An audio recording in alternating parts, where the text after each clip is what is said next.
In this video, we will show you how to use a cutting board safely with the use of one or both hands.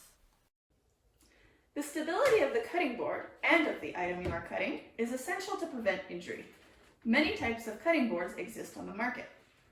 What will be most appropriate for you will depend on the space you have available, your level of dexterity, and the position that you are using it in.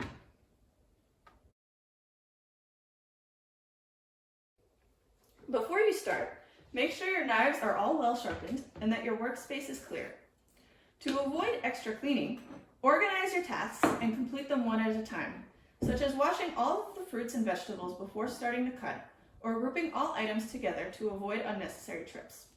Ideally, you should have a small bowl or container nearby to collect any discards.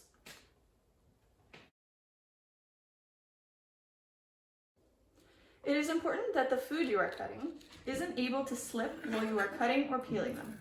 If you struggle to safely hold an item, it is possible to use an adapted cutting board with stainless steel nails or corners to stabilize the item.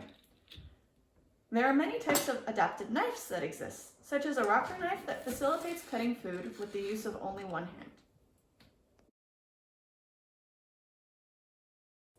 You can also use the adapted cutting board to stabilize the fruit or vegetable while peeling it. Additionally, there are peelers with different types of handles that can make peeling easier depending on your level of dexterity.